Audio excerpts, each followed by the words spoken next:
All right, for our next item, we are pleased to be able to provide the board some 2021 data on the division's cohort graduation and dropout rates, as well as our career and technical education certifications, and how this, of course, relates to our broader strategic plan goals. Dr. Hinton is prepared to present, and she's joined by a number of folks coming forward. You'll obviously recognize Mac Baton and Thomas Farrell, but you'll see we're also joined by two principals who will represent and share some efforts that are happening in their school. We have Art Raymond and Ken White with us, and so while we know all of our high schools are doing exemplary work in this area, they have some information to showcase from the work their schools have been doing. So Dr. Hinton, I'll turn it over to you. Thank you. Good afternoon, Mr. Chair, members of the board, and Dr. Cashwell. Today I am joined by my colleagues, Mr. Mac Baton, Director of Workforce and Career Development, and the principals of Highland Springs High School and Tucker High School, Dr. Ken White and Mr. Art Raymond. This afternoon we will be providing an update on several indicators of college and career readiness, including data on cohort graduation and dropout rates, publicly released by the Virginia Department of Education on September the 30th. As a component of Destination 2025, there are two goals that support our work towards ensuring all students are life ready. Those goals specifically address academic excellence and leading dialogue to ensure equity and access. Several key performance metrics help us monitor our progress towards these goals, including on-time graduation rates, dropout rates, and career and technical education certifications. Each of these data points are examined through an equity lens to identify under or over-representation of specific groups. The Virginia on-time graduation rate is based on individual student data tracked over time that accounts for student mobility and retention patterns, and is also adjusted for students with disabilities and English learner students who may take longer than 4 years to earn a diploma. The cohort rate is a longitudinal calculation for students who entered 9th grade in a Virginia school 4 years earlier. Students earning a board-approved diploma are considered as graduates. Students who earn GED certificates or complete high school without earning a diploma are not included. In 2021, we had 3,612 total graduates, resulting in 9 out of every 10 students who entered the 9th grade in 2017 earning a diploma. Of those graduates, 60% earned an advanced studies or IB diploma, 38% earned a standard diploma, and 2% earned an applied diploma. Over the last 10 years, Henrico's trends have generally mirrored state trends.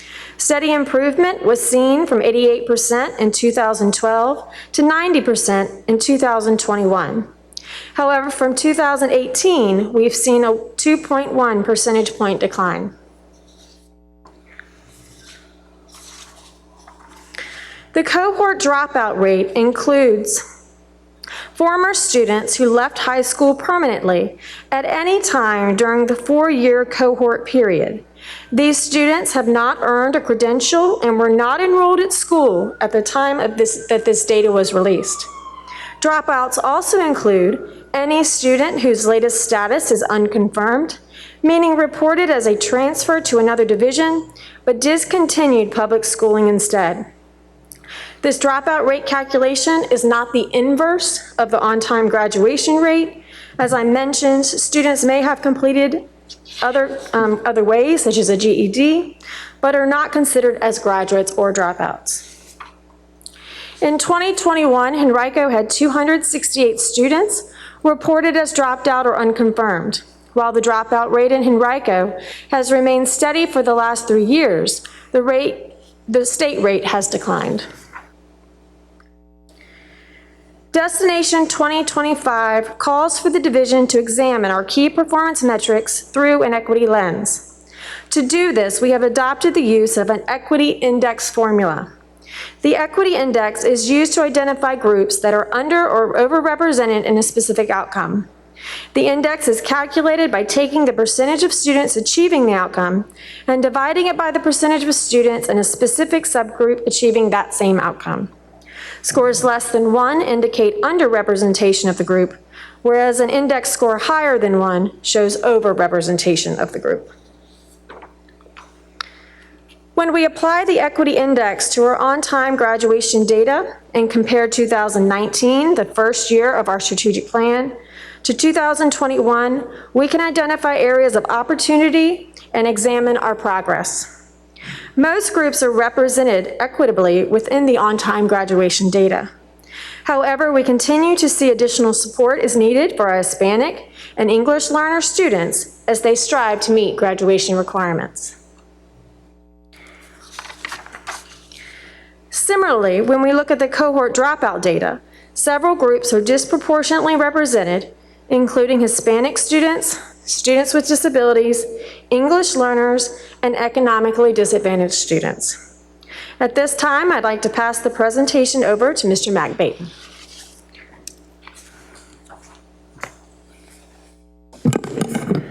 Good afternoon. Last year, our CTE students earned 3,661 industry-based certifications with a 76.38% pass rate. Thank you. Compared to 6,156 students in 2018-19. As a lot of things have changed in our world, COVID had a major impact on student readiness to pass these certifications. It's important to remember that most of these certification tests test a deeper understanding of subject matter and is based on the ability to apply concepts to solve problems. Unfortunately, students that needed the most reinforcements, such as EL students, struggled because of the limited hands-on instructional time due to the COVID environment. Success for students leading to graduation is often a result of multiple factors that connect the students to schools.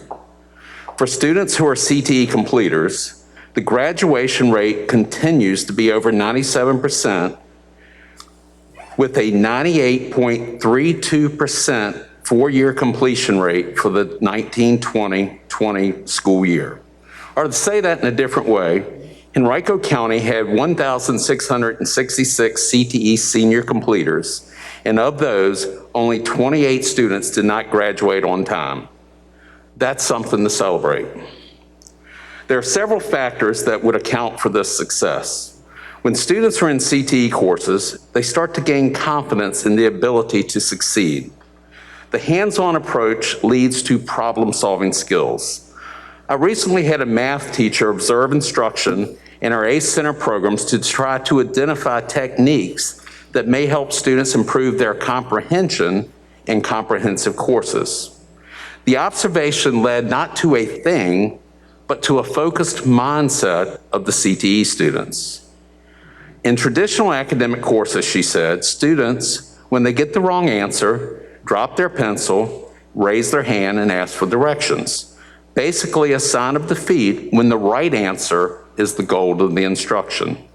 In a CTE course, if a student gets the wrong answer, without prompting, they start over. She said it was obvious that the right answer was important to the student, but the process was the goal of instruction. Another factor that leads to CTE student success is relationships. Our CTE teachers, because of the nature of the courses they teach, their experience in the field, and the students' interest, can form meaningful relationships with students that help motivate and encourage. Failure is not an option for these students. I'll now turn the presentation over to Dr. Ken White, principal of Highland Springs High School.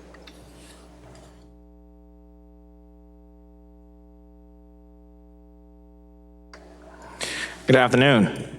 For the 2020-2021 school year, Highland Springs High School worked to address many evolving needs of our Springers while navigating the COVID-19 pandemic. The Springer staff utilized innovative strategies such as our Springer Go Far Virginia Tiered Systems of Support program to establish the academic, behavior, and social emotional supports needed to operate during the COVID-19 pandemic. Our Springers Go Far program allowed Highland Springs High School to recognize both students and staff for being focused, accepting, responsible, and respectful. The Highland Springs High School was able to conduct home visits where members of our Springer administration team dropped off Springer swag and yard signs for both students and staff for being recognized for going far. Highland Springs found that this was a great way to engage key stakeholders in a positive way while also using the home visits to proactively address concerns within the community. Highland Springs also used Microsoft Teams events to celebrate and motivate both students and staff during the COVID-19 pandemic throughout the 2020-2021 school year.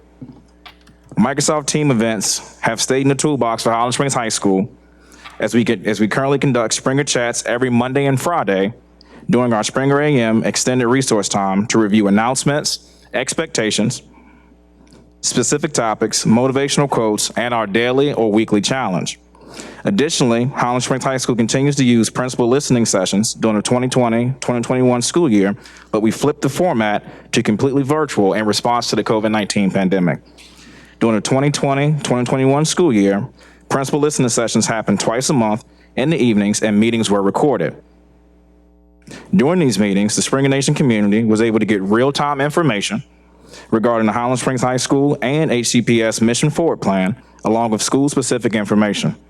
A live question and answer portion was added to the listening sessions to allow for open and transparent two-way dialogue with our community. When asked, one parent stated, "I love these sessions because you're willing to take any question from the community and we feel like we're being heard here at Highland Springs High School." Currently for the 21-22 school year, principal listening sessions are still twice a month, utilizing a virtual format. The structure of our sessions have changed to include brief announcements and reminders, session topic, a specific resource highlight that focuses on the resources available to our community through both Henrico County Public Schools and Highland Springs High School. The question and answer session still takes place. However, administrators and school counselors are able to answer questions during the chat portion or in the chat portion for parents who are able to access the chat box. Since its inception in the spring of 2018, the principal listening sessions have helped Highland Springs to improve practices and systems based on real-time feedback from our community. In addition to what was shared in the previous slide, Highland Springs staff went above and beyond to support our Springers during the 2020-2021 school year. Our re-engagement team, which consisted of school-based support staff, conducted both re-engagement calls and re-engagement home visits to students who were disconnected from school during both virtual and hybrid learning. Members of our re-engagement team and our chronic absentee team met weekly to discuss crossover between students, interventions and supports needed for students who were being monitored for attendance. Phone calls and home visits were critical in re-engaging students who were struggling with different aspects of the COVID-19 pandemic. Additionally, Highland Springs High School implemented a program called Summer School Now, where students were who were below a 64 for the first semester, were able to complete teacher-created modules for select courses to replace their failing first semester grade with a 65%. Students who worked through the Schoology-based modules were able to access 3 modules where a benchmark score of a 65 was needed to be able to move on to the next module. After students completed their 3 modules, they had to complete a final assessment and earn a score of a 65% in order to have the first semester grade updated. Additionally, Highland Springs offered an in-person Saturday support option for students who qualified for Summer School Now, and Springers were given the opportunity to work with teacher support on Summer School Now modules. I'm proud of the dedication, hard work, and efforts of the Highland Springs staff to support our Springers during a difficult 2021 school year. Team Highland Springs High School stepped up and answered the call every time they were asked, and it is my pleasure to serve with an amazing and hardworking team. Thank you for your time, and I will now turn the presentation over to my colleague and friend, Mr. Raymond, principal of J.R. Tucker High School.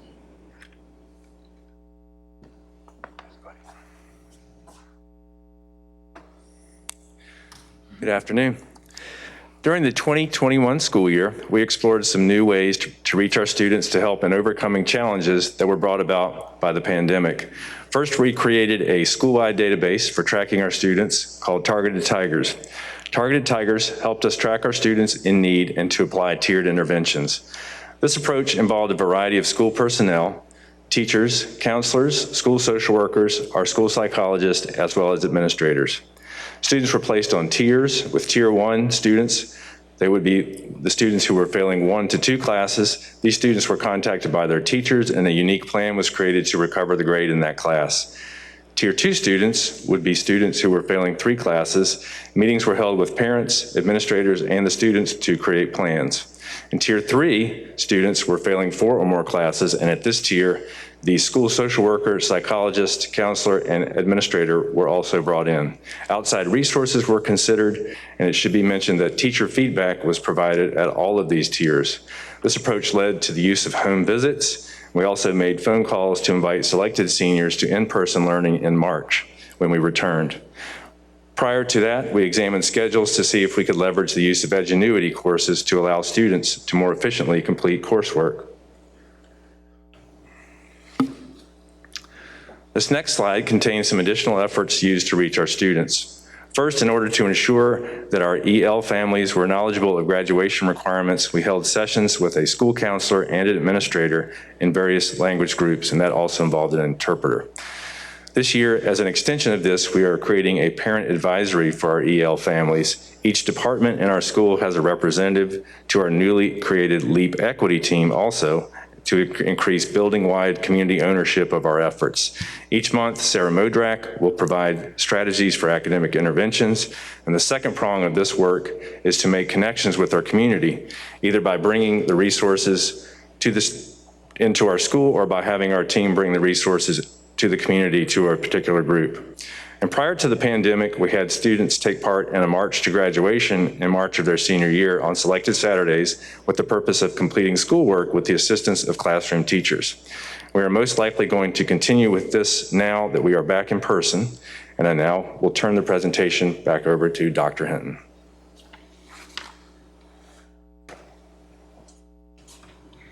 Thank you, and we are now happy to answer any questions that you have. Thank you so much, Dr. Hinton. I'm going to start with Ms. Kinsella. Yes, but you know, I see this presentation and I know what we've all been through. I realize we still have work to do, but I'm just amazed at some of the extra that our secondary schools. I appreciate Mr. Raymond and Dr. White reporting on some of the extra things they were doing. Were other schools doing some of the same things? Absolutely, but we wanted to, just highlight two schools today. Yes, absolutely. Yes, ma'am. Well, no, I'm thrilled, and I heard specifically those principal chats that I know still go on throughout the Brooklyn district, and I heard Dr. White mention those as well. I just bravo having those. Constituents love them, families love them, so thank you for continuing that. I think that we did learn a lot during the pandemic that we can carry forward, especially the Teams meetings as well. What do we think, this is for Mr. Baden, what do we think, you mentioned the relationships in CTE as part of the contributing factor to success rates, graduation rates. I mean, you said 98.32%? 98.36, I believe it was. Okay. That's quite a rate. And you said this is attributed to the mindsets and the relationships. Do we think that's class sizes? They're smaller, do you think? Do you think that impacts it? I'm sure it has some impact, but I really think it's about the way, and I think the math teacher summed it up best, where it's not, the answer is not the goal, it's the process to the answer. And I could cite a number of examples in teaching techniques, but students learn best by failing sometimes. And the CTE world is geared around that problem solving. You came up with the wrong answer, where did the mistake happen? But in return, many students they actually learn because of the failure as they go through it. So I think it's the way that the teachers approach the problem to teach the problem, because some of those classes, when you look in our comprehensive high schools, are as large as your other classes, where the ACE Center classes are limited to 20 because of OSHA requirements. This also includes your business classes, your economic and personal finance classes, marketing classes, family and consumer science. So it's really, I think it's just something that's always been innate in the CTE world. It's not about the answer, it's not how you teach, it's about the process to get to the right answer. And I'm proud to say our teachers have embraced that, and it's not a new concept for us. And like I say, I think that's something that is a very powerful approach to teaching. So I just heard you mention some classes I know that we have in our comprehensive high schools as well. Can you explain how they're both in CTE and offered in comprehensive high school? Yeah, the CTE umbrella is very large. We actually have a duplicated count of over 25,000 students each year, ranging from our technology ed classes in the middle and high school, our marketing classes at high school and middle school, business and information technology, family and consumer science, ROTC. Then as students move, those are the classes where students start to experience the career pathway. And if they decide, I really like this pathway, we're fortunate enough in Henrico County to have three fabulous ACE centers now that can give those students that leg up. And they're specialty centers because a student can graduate and earn an industry certification and gain a skill set that you would not be able to have the opportunity in the comprehensive high school. So all of that falls under the CTE umbrella. But all of our students, though, actually have to graduate with CTE, some of the CTE requirements, correct? Yes, there is a requirement for a student to either take a CTE class or a fine arts elective.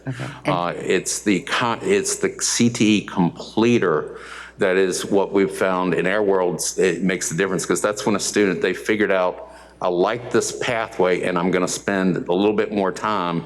And I think honestly that second year in the program, because that's usually the same teacher too, which gets back to that relationship, because if a student, let's suppose and we could go outside of the CTE window, we could be talking art. They take art 1, they build a relationship with the teacher, they could easily go to art 2, and that's a chance for that relationship to flourish.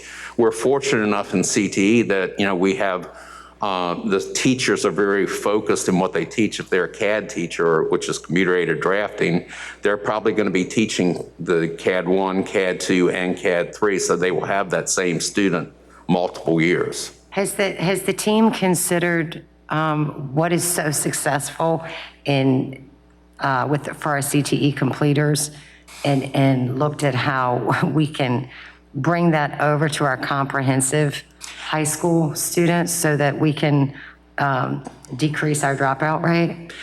Yes, and Dr. Farrell and I have worked together with this, and that was part of the concept of having a math teacher actually go in and observe to try to find out, is there I hate to say it, something that was happening. And I think really it's that mind shift, because for so many years in the comprehensive program, the answer has been the goal. And that's hard for a teacher sometimes to not teach to make sure the students get the right answer and shift their focus to the process of getting there. I think we're moving in that direction, but it is a learning process. And I truly, and I'm going to go one step deeper, and this is my passion coming out. I believe for a student to be successful in school, for us as adults to be successful, we've got to be connected and have a passion to it. And we're going to do the other things that we're required to do. But we say this in a lighthearted way. Our students will tolerate their English, math, and science classes to get to their CTE class, because that's what keeps them motivated. A band teacher could say the same thing. So I believe it's important that we as educators look to find something that that student can connect with, someone that they can connect with, so that they feel, yes, I can deal with those parts of this I don't like, but I can be successful here. Right. And it could be sports. I mean, I think that's what makes the success. If I might add, is I think you ask a great question about lessons learned from some of the successes we see in the career and technical world, and how does that translate into the secondary classrooms and the more comprehensive schools, whether across any subject area. And so I think, I just want to provide kudos to Dr. Farrell and Mr. Baton for their work with high school redesign, because these are some of the questions they're asking. And I think while they mentioned sort of from the instructor lens how things look different, I think another thing they've done that's great is ask students about this. And so asking students, what is it about some courses that cause you to be more successful than others? And while they might not parse it out by this is a career and technical versus the common threads, the things that students are lifting up are when there's hands-on activities, interest-based, solving problems, whether it's in a content area that's traditional or some of the career and technical fields. Those are the common threads that lead to student success. And I think, certainly we see prime examples of that all across the career and technical offerings. And, I always say they were doing project-based learning and experiential learning before it became popular. And so that's certainly a best practice to lean into across all our schools. No, thank you so much for this presentation. I'd like to see it continue, the work continue in terms of how there could be more crossover into our comprehensive to further address the needs of our students. Thank you very much for this presentation. Thank you so much, Ms. Kinsella. Ms. Shea. Thank you, Reverend Cooper. First of all, I want to profoundly thank Dr. White and Mr. Raymond for being here. This year has been a lot of extra, especially on our administrations, and especially for you two, trying to get your punch list done and everything. And so for you to give a few hours to be here with us this afternoon, hours that you don't have, we are all deeply grateful for you to be here today. So thank you.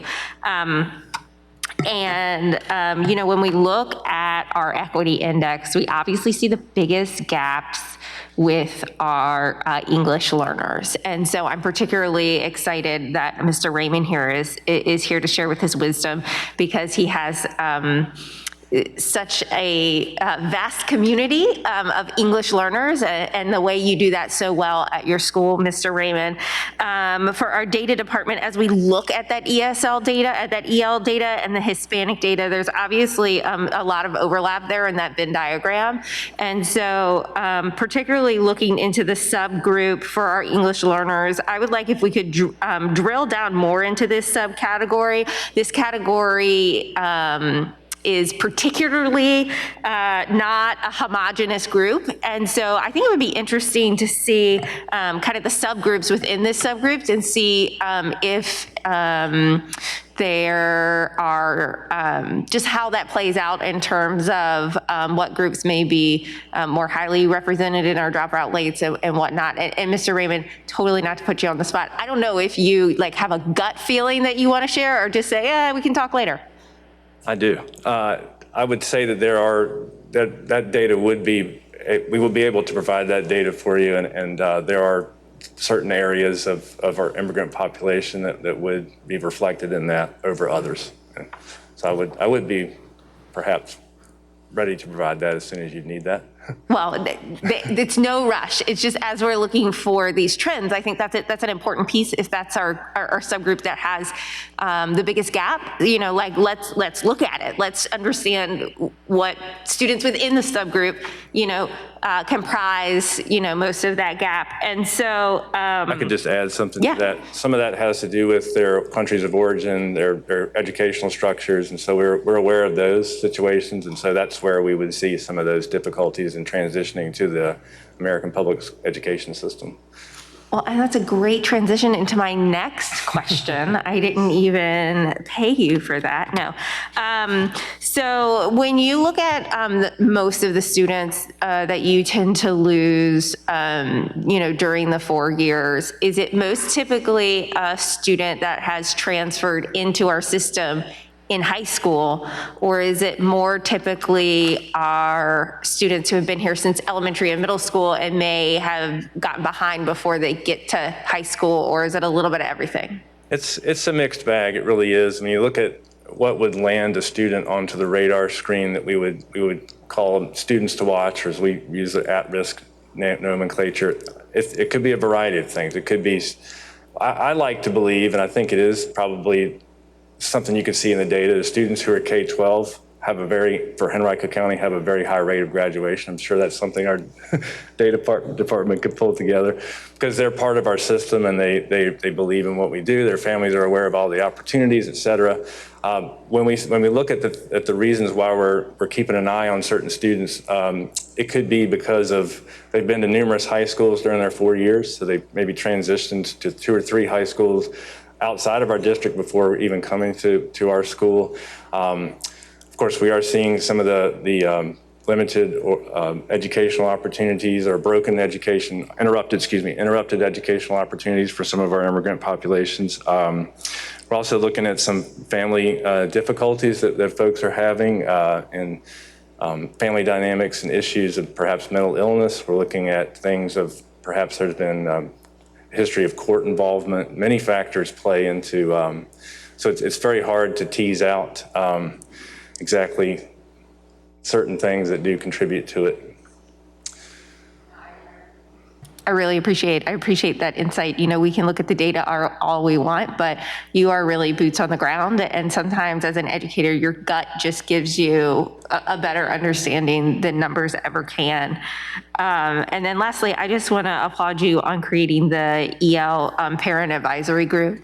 One suggestion that came out of Kuyakasin Middle School, which I know you share a lot of similarities with, as y'all both shared, just rich cultural diversity, is some of their staff had suggested starting in the county. And I shared this with Ms. Cole Johnson, is parent groups that center around the languages. And so, you know, each of our major languages having their own parent kind of support group, so that that builds community, right? And it is an access point that might not already be there. And so I think in some ways, what you're doing with this EL parent group, while it mixes up languages, you know, it's focused on Tucker. And so finding those community connection points is just essential. So thank you for your work. And I also have to give props to Mr. Raymond for really meeting his kids where they are. If you didn't see, this summer, he had a soccer program for some of his EL students, and they played soccer and they wrote about it. And Mr. Raymond was even out there on the field playing with them. I saw it on social media, so it's got to be true. So thank you for meeting them where they are and making them and making our EL students a central part of the cultural and the support at Tucker. Thank you. I'd like to give credit to Bev Steele and Carrie Washon for that advisory idea, and also to Jim Dorton, the teacher who originated that soccer program and partnered with HEF, which we're always so happy to partner with. And just to speak a little bit about partnerships, we really do have a certain amount of pride in the way that we work with our Welcome Center, which is housed at Tucker. And so last night, for example, we had the PEP program, which is a parent education program for our EL families. And what we're trying to do with that advisory is to leverage that we have certain families that are comfortable to come into a school that might not have been comfortable. And so we're capitalizing on that and creating that welcoming atmosphere at Tucker for those families. So I appreciate it. Thank you, Mr. Raymond. And Dr. White, I know you're doing extraordinary work too. Most of my questions were centered around the EL population that Mr. Raymond works so closely with. But thank you for all of your tremendous work too. And love seeing you with your bullhorn in the hall this week, and that you're getting it done over there. So thank you so much. Thank you. Thank you, Ms. Shea. Ms. Atkins. Well, I'm so grateful for the timely presentation. Right now is the right time to share this information. And Mr. Baton, a CTE graduation rate of 98% should be celebrated. It does deserve an applause. And I'm so glad that you are acknowledging that every way that you can, especially right now, because we need to hear some of the great things that are happening in our schools. And so thank you for that. Thank you, Dr. White and Principal Raymond, for being here today and sharing all of the intentional work that's happening not only in your buildings, but outside of your buildings. It's very helpful to learn about the positive experiences, to learn more about the innovative things, along with the traditional things that you're being consistent with. So doing both of those things at the same time does make a significant impact for an entire school community. And Mr. Bates and I agree that individuals and programs that show students where to look but not what to see are highly successful. They're not only highly successful for students, but they set examples for parents and others that are watching and paying attention. And so, Dr. White, for your principal listening sessions, that's a great example of that, because I often get parents giving me feedback saying, I like that Dr. White gives me the information, but he allows me to process it. He doesn't always tell me what it's supposed to look like. I get the opportunity to listen. And so, in other words, you share what's happening, but you don't always, tell folks this is what it's supposed to be. You allow folks to figure that out for themselves and come back to you with questions. And you answer those if you have them, and if you don't have them readily available, you come right back to them when you can. And I think that deserves an applause, particularly in the day and time that we are in right now, where we have a lot of confusion, but we gotta allow people to process it and give them the time to do that. So thank you for that.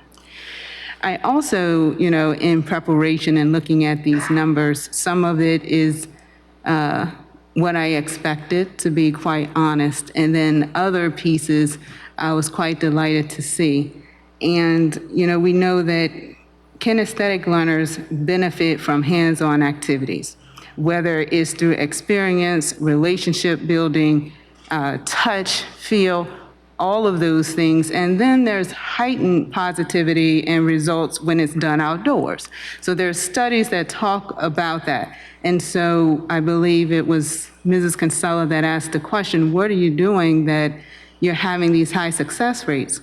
And I actually believe it's because of some of the things you mentioned around relationship building, but it's quite exciting for minds to be able to touch, feel, and use all those sensory pieces all at the same time. And so students come into a class with no expectation sometimes, only to learn that they get to use all of those sensory pieces like in ACA or tech and all of these things simultaneously, compared to more traditional where you're sitting in a chair for the entire period. And so it's very stimulating, I think, to the brain. And so I just wanted to share that I agree with you in some of your comments and to the successes that you're seeing. And so I do have a question. I don't think it's probably prudent for the individuals we have here for the presentation, but Dr. Castro, I would like, in this moment or in another moment for you to share with me where we are with outdoor furniture. I think right now is a wonderful time if we have outdoor furniture to allow our students more of that hands-on touch feel, be outside, be a little bit more innovative, and also give our teachers more freedom in the way that they provide instruction. So if you have an update on where we are with outdoor furniture for our schools, I'd love to hear that. Sure, I can get you more specifics, but in general terms, I'll tell you that, we know that our principals have been working with their staff and then sometimes their PTA to do creative things depending on the layout of their building, what kinds of outdoor space is available, what's safe for bringing kids outside. And as they've needed or wanted outdoor furniture, I'll particularly mention picnic tables, though I think there are other benches and other things that are being added, some unique things there. We have worked to provide them those picnic tables, and I know our folks, again, in career and technical education had a hand in actually building those. And, so they've been actively doing that to meet the needs. As we've heard from administrators, we started by polling particularly our elementary schools and asking them what they might need in the way of outdoor furniture and have begun to fill that gap. And of course, some of the secondary schools already had some courtyard setups and the ability to access some outdoor spaces. But we will continue to try to bridge the gap for any school who's looking to put something together and needs some assistance. And also, if you could give me just a summary at another moment of where we are with that. I'd like to know which schools have outdoor furniture, and which schools are still looking to receive.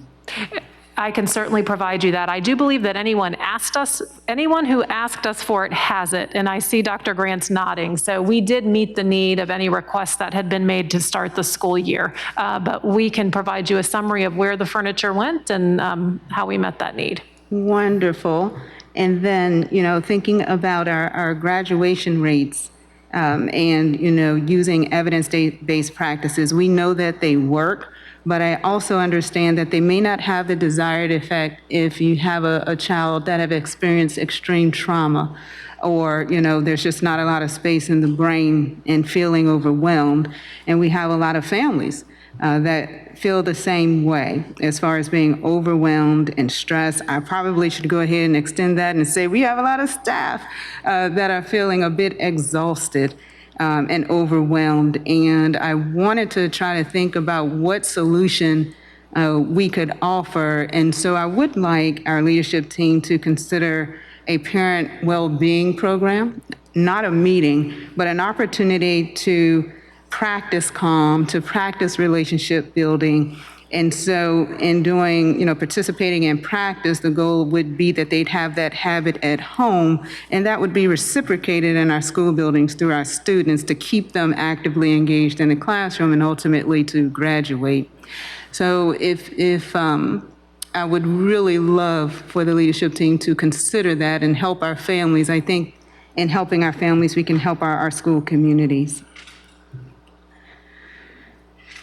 Definitely have taken note of that, and we'll work with the team, a leadership team, to see what we might be able to offer families. I think that definitely Mrs. Cole Johnson would want to be involved in those discussions, particularly from the parent outreach and family engagement end of things.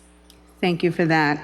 And, again, just continuing to brainstorm, thinking about things to do differently, as well as how to be consistent in those things that are successful that we do traditionally. I think it becomes very difficult to change student outcomes without changing what a student believes, whether it's what they believed about themselves, what they believe about others, what they believe about their school.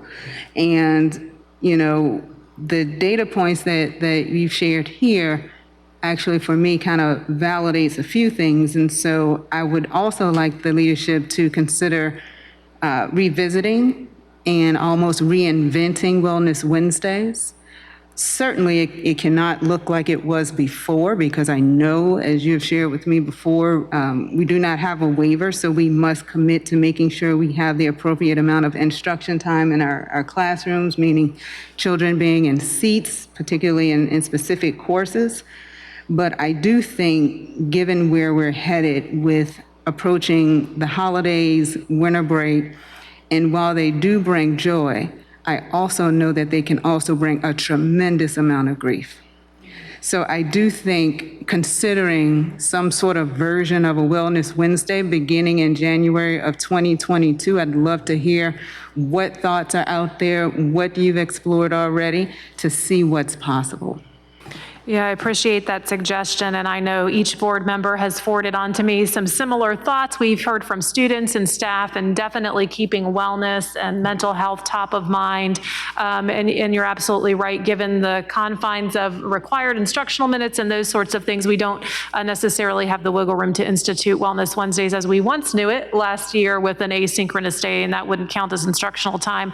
There are some creative things to do. Going into this year, we really sought to infuse those social emotional pieces into daily activities for students with advisory and morning meeting at the elementary level, but we continue to seek feedback from our teachers, of course, board members, as you're providing here, and see how we can continue to strengthen that and look for creative ways to even enhance that model more. I think, we're also looking at it from a staff side, where can we create some opportunities for staff to have a little less on their plate? And so we've been able to be flexible and make make some changes in ways we've had staff days scheduled to meet staff needs. And I think from the student side, we continue to push on what kind of structures might best meet our needs. And in fact, the team's been actively looking at how they might work to do even more in a more specific way for students in the classroom, in the school, during the school day. So we'll look forward to reporting back on that. Thank you so much. And I'll just close with acknowledging the phenomenal job that the leadership is doing in trying to solve for what many children and adults are going through in their mental well-being. I want all of you to know that it is noticed and that it's tough, but I do believe that we can come up with some solutions that will help us as we continue to move through. So thank you so much. Thank you, Ms. Atkins. Ms. Ogburn. Thank you. I think everybody's covered most of it, but especially to Mr. White and to Mr. Raymond, I just love that we are adding new and innovative ways to support our kids and families. You know, we've tried things that have worked in the past, and we continue to add ways to meet them where they are, to get our kids where they need to be. But to have that, to Mr. Raymond especially, mentioning that welcoming atmosphere that that we're trying to provide for parents, that is so important, because you know, we want them to be part of their kids' education. They are, you know, as we all know, parents are the first teachers. So having the families involved, I think, is so important. But I did have just one quick question, and we've addressed this before, but I wanted to see if it's still a thing. But when we have kids who leave Henrico and return, let's say, to their country of origin, or they just leave and don't tell us where they are located, does that still included in our dropout rate, especially those kids who return to a country of origin? I know we've had to track kids down before as to where they are. So I know I'm wondering how much of an issue this still is. Yes, so if a student tells us that they're going to transfer out and go to another school division in the state, those are our unconfirmed students. And because they haven't had another record that's picked them up in the student information system, they all get sent up to DOE. So basically, they're not accounted for. And the same thing would happen if a student went to another state or another country and we didn't have any documentation or any information that told us that they were still enrolled or enrolling in an education system. Do you have any idea, Tiffany, how many kids we're talking about in this part of our dropout rate? How many kids are ones we just can't account for where they are? I know for the unconfirmed, we have 21 of the unconfirmed, but again, those are just the ones that are transferring to another Virginia school and the state is expecting to see a record and they never show up in that other division's record. I don't have an information about other countries or other states. I'm just curious because I know that in the past, this has been a big problem for the staff to find the kids who just don't show up. We don't know where they went. And a lot of times they've gone, especially with our English learners population, they've gone back to their home country or something like that. And I'm just wondering, I know in a few years ago, this was a particularly big problem. I'm just curious if it is still as big a problem as it was in the past, or you're seeing some improvement there. I know our schools have, you know, when all of this started, the cohort graduation rate, it was many, many years ago, and our schools have really developed a lot of good strategies for tracking students down as much as they can. You know, they're using social media, they're reaching out to the families of contacts, and so they've really developed a lot of strategies. So I would say since this all began, yes, we probably have improved, but it is still an issue. An issue, okay. All right, thank you, that's all I have. Thank you so much. Thank you, Ms. Ogburn. So Dr. Hinton, stay right there real quick because I want to start off with that number. So just real quick, give me the difference between the unconfirmed and dropout definition? You've kind of alluded to it, but can you just definitively give it to me? Sure. Basically, when they say an unconfirmed student, that's the student where the status can't be confirmed. So they've transferred to another school division, but they were never reported by that school division as having enrolled. In contrast, a student who has dropped out, that student has permanently left high school during that 4-year time period. So there are instances where we have students that don't return to us. Mm-hmm. They've never said that they were enrolling anywhere else, and that would be a dropout if they didn't return to us the next school year. Or maybe they've communicated that they needed to drop out or needed to go help their family and support and go to work. That would be a dropout as well. So being able to distinguish and delineate between the two, can you tell me out of the 268, how many are dropout, how many are unconfirmed? Do you have that number? I do. We had 247 dropouts and 21 unconfirmed. So out of the 247, do we have any sort of exit survey or any type of follow-up provided to our students and their families to get a better understanding of the factors that led to that decision? Are we able to figure that out? We have collected some anecdotal information for families and students that we're able to connect with. But as a division, we don't have a structured process in place for surveying families or students. One of the challenges that we face, Reverend Cooper, is in many instances, we're just unable to connect with the families or the students, which is why, some of them tend to drop out of school because, we just lose that connection. Yeah, I would say when we connect, we want them back. And so the idea is to get them on a pathway towards whether it's GED or completing some way. So typically, if we've not connected with them, it's because we're simply unable to connect. They've left suddenly and or without warning or without the ability to know where they've gone. Right. So I get the can't connect. So let's just hypothetically assume that, so the numbers of the persons we can connect with, and they still determine they're not coming back, they don't want a GED, they're dropping out. Do we have something that's consistent with that group of people so we can kind of get a better understanding of the factors involved? That's a great question. No, it's more anecdotal in nature in terms of, being a part of school-specific, graduation dropout plans.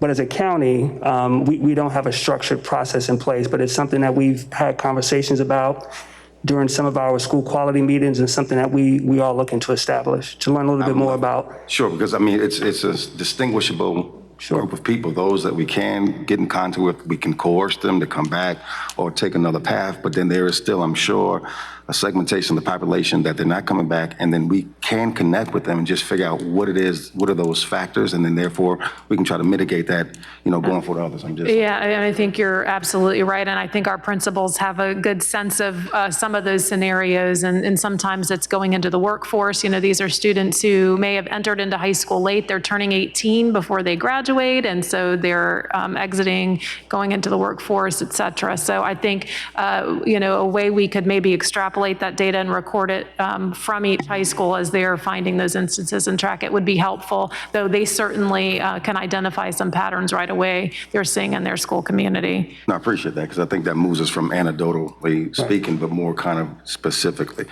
Next question on slides 6, 7, and 8, so I can better understand the category. What qualifies a student as economically disadvantaged, and does this include McKinney-Vento students? So just help me understand that. Sure. So yes, it does include McKinney-Vento students, but it also includes students in other groups. And that category is defined by our Virginia Department of Education. And it includes students who are eligible to receive free and reduced lunch meals, receive TANF, or eligible to receive Medicaid, or identified as experiencing homelessness. Thank you. So that's definable based on the VDO. Correct. Thank you. Next one, I applaud the intentional and creative efforts that our high schools are implementing to keep our students engaged or re-engaged, and the strategies they're taking with our students and families to engage on-time graduation and prevent the dropouts. The questions I have is in regard to dropout risk factors and interventions that we use to address the risk factors early on. Just a quick question, could someone provide an example of the criteria we're using to identify the dropout risk factors? Yeah. So some of the factors that we consider are attendance, discipline, grades, test scores, transiency, again, to some of our principals' points. We do have students who move around quite a bit. So those are areas that we consider when we look at students for needing additional support. Okay. And so how early do we start with the identification and intervention with that group of things you've listed? Right. We start that process with our rising ninth graders. So our principals work with their feeder schools to establish and understand who these students may be in terms of, again, grades, attendance, discipline, test scores, some of those factors. So these students are on our radar the second they, transfer into high school. So I appreciate, again, the platitudes that have been expressed toward Dr. White and Mr. Raymond for their two schools, but for me personally, is there a division-wide evidence-based program that we're using to address these identified risk factors and conditions? Because I know that they have various, implemented programs that they use, but is there anything division-wide on the aggregate, the macro that we have for the division, then they micro it, make it more specific to their particular context? Right, so not a division-wide program per se, but as a division level team, we do meet regularly to review school quality plans to determine what supports our schools need in order to meet the needs of their students, recognizing that many of the challenges that our students face are specific and unique to them and their family situations. So as a division level team, we come together, review the plans to determine, where the resources need to go to better support our schools. This year, which is, sort of brand new, our principals meet in school quality cohorts, either monthly or quarterly, depending on their goals and where they fall on the school improvement process. That work is facilitated by our school quality coaches where, principals come together to talk about best practice and strategies that are working to help them to meet their goals and also some of the challenges that they're facing. From those meetings, we learn a little bit more about additional supports that our schools need, and as directors, we work to provide those supports to our schools so they can provide those intentional supports to their students and families. And I'm glad you said that, because my next statement in regards to asking the previous one was in terms of being able to centralize resources and provide funding needed to adequately address the issue. And so it seems as though that you all are taking that step in order to ensure equitable distribution across the division, specifically to those schools that have specific needs that aren't consistent with others. Absolutely. We're very intentional with how we divide support to our schools. No, I appreciate that. On slide 13, I'm appreciative again of Mr. Raymond's presentation of his strategies, and I'm sure others are utilize to address English learners. But can you talk to me quickly about our intentional and/or specific efforts, strategy we're implementing to address students with disabilities? And I ask that question because those students, if you look at it, are underrepresented in on-time graduates, overrepresented with cohort dropouts, and underrepresented in graduates with CTE certification. So love to hear about that. Absolutely. So I'll try to sum up quickly for you, but our teams, both at the school level and division level, just what Thomas said, we're supporting school VSIP teams. So as they identify areas of students, every single member of the central office team serves on a school VSIP. I also serve with Thomas on that division level team as we look at the distribution of resources based on school need. We have IEP meetings consistently with our re-engagement teams. Our office and our team is also trying to make calls, get with families, trying to share those resources, trying to entice students back to school. We really find, I know there was a question about kind of what's the age. We really find that once the age of majority has transferred for a student, meaning that they are now 18 and kind of in charge of their own educational plan, that seems to be where we have difficulty bringing students back in for those engagement meetings as well as IEP team meetings. Beginning at the age of 14, IEP teams look at transition planning for all of our students in order to support their post-secondary outcomes. So we're looking at employment, we're looking at post-secondary education, independent living goals, as well as training opportunities. And we are crafting plans at the age of 14 with school resources and community resources to help support what their goals are. They're reviewed annually, they're updated. We're constantly doing transition assessments, supports, connecting them with the Department of Aging and Rehabilitative Services in order to make sure that they have the community supports as well as the school supports in order to match those post-secondary outcomes. We discuss diploma and credit at every single IEP meeting for our secondary students. We're also constantly looking to expand for our students who are not successful with the 400 or the 375 on an SOL test, exploring special permission locally awarded verified credits for our students, meaning that we can provide a locally awarded credit if they have demonstrated mastery of SOL content but have been unsuccessful. So that seems to sometimes be a barrier for graduation for our students with disabilities. We also recognize that many of our students require a modified high school schedule, so they may take 5 or 6 years in order to complete the standard diploma requirements, and we offer that again to many of our families. Mac and I are constantly having conversations about CTE and opportunities to make sure that our students with disabilities are employed. There are different entry and exit level opportunities for our students because, as you can imagine, students with disabilities is a vast umbrella. So we serve students who graduate with advanced studies diplomas as well as students who have cognitive disabilities. And so not the end game for every student isn't always that CTE credential, but it's to be workplace ready and to be employed when they leave us as Henrico learners. And so we're constantly looking at that, and we're coming up some really pie in the sky plans as we reimagine what VREC could look like and what the campus of Virginia Randolph could look like in terms of the employability skills for our students as we expand our CTE programmatic opportunities for students with disabilities. No, I appreciate the thorough, answer to the question because it definitely just kind of solidifies the fact that, we are very conscious of, cognizant of, and intentional about identification and intervention so that we can increase the success, to the myriad of things, whether it be employment after graduation, independent living.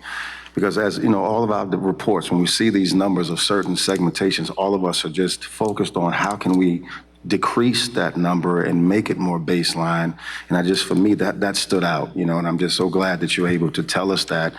And I look forward to the results of the strategies, if you will, that you all are putting in place. I know how many years on the job as far as director? Is this your first or second? I was the assistant director for 3, but July 1st is the director. Right. I will say we have, this year we added the Employment Skills Academy at the campus of Virginia Randolph for our students who are 18 to 22.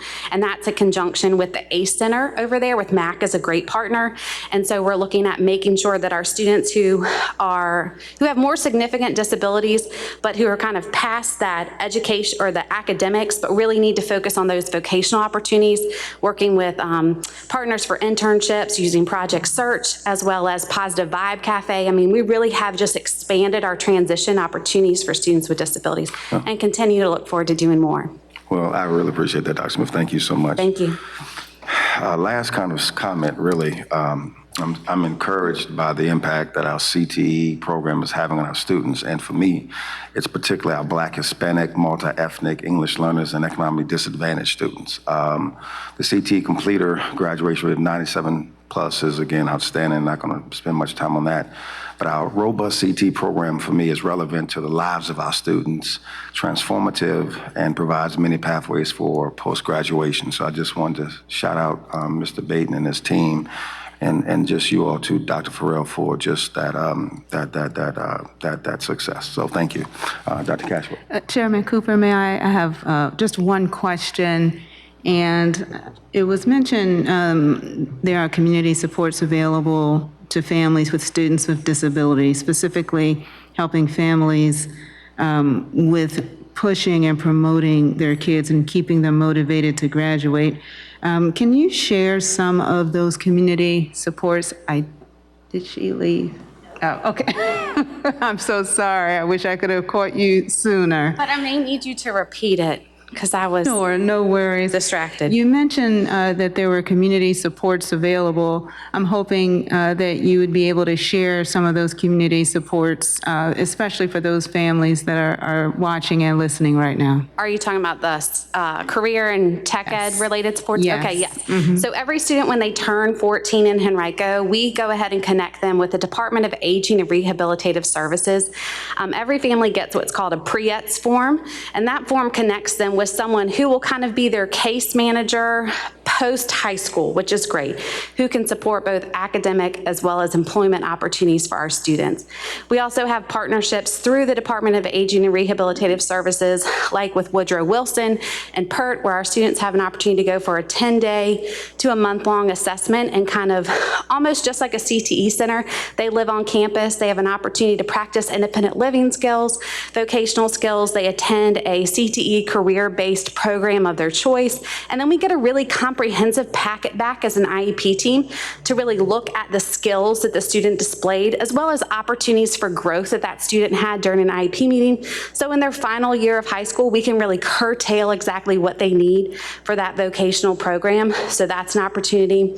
We are partnered with St. Mary's for Project Search, so we have students who attend a year-round internship with St. Mary's. The majority of those students actually seek and get meaningful employment after that year-long opportunity. We have co-op sites, which we're not going to in person right now, obviously due to the pandemic, but we've expanded our opportunities with community partners. And so we have groups of students who go out 2 to 3 times a week to businesses and work 2 to 3 hours. We've had many of our community partners actually offer employment to our students. We've had some students actually exit from school services prior to turning 22 because they've had a job offer and our families said, hey, that's the direction that we really need to go. So there's a lot of opportunities that we have, and it's really up to what the individual transition plan is for that student in order for us to help then connect them with what those resources are. Do you provide a summary of these community partnerships and opportunities so that families can better understand, just at a very high level, some of the opportunities that are available? So is there a paper summary? There is, and it's available? actually by diploma type, which is really important because not every opportunity is available to every student who has an advanced diploma or standard diploma. There are certain opportunities based on the student's diploma, like if they're in applied studies, that certain opportunities are available to them that may not be available to the others and vice versa. So we do have a paper form that we can share, and it's available to all of our schools to share in IEP meetings about the various opportunities based on your graduation diploma type. Yes, ma'am. I think it's helpful, of course, this information is shared in those individualized education plans and in those collaborative meetings and settings with the parent, the student, and sometimes the advocate. But I also think it's bigger than that. I think, spreading awareness about what's available, whether you have a student that's disabled or if you're a grandparent that just want to learn more about the process, I think it's very helpful for those in the community just to better understand. And so I'd love at some point to receive the summary that you're speaking of. Absolutely. So thank you. We've also done some of the bridge builder sessions related to transition with Adrian's team in terms of making sure that we had some live events last year to talk about post-secondary opportunities, and we included the DARS representatives on that as well. Fantastic. And so I'll look forward to the paper copy. I know digitally we have a lot of things available, but we still have some areas where the internet doesn't work as effectively. And we have some churches that would love to have some of this information and help. And so I think if we come at communication using all of the communication avenues, I know we sometimes share on social media and sometimes we have our website and we have the digital, but there's certainly sometimes a digital divide. And so I think if we can expand and use all our forms of communication, and specifically I'm mentioning paper, I think that would be very helpful. Absolutely. I'm a paper girl myself, so I can appreciate it. Thank you so much. Thank you. Thank you so much, Ms. Atkins. Dr. Cashwell. I think we owe you a big thanks again for a tremendous presentation, and I know you've gotten lots of kudos along the way, but thank you to everyone who's come forward to present, and of course to all those behind the scenes who aren't here who are making these graduation rates possible, and for your tireless efforts in our school. Thank you so much. We're grateful to have had you join us.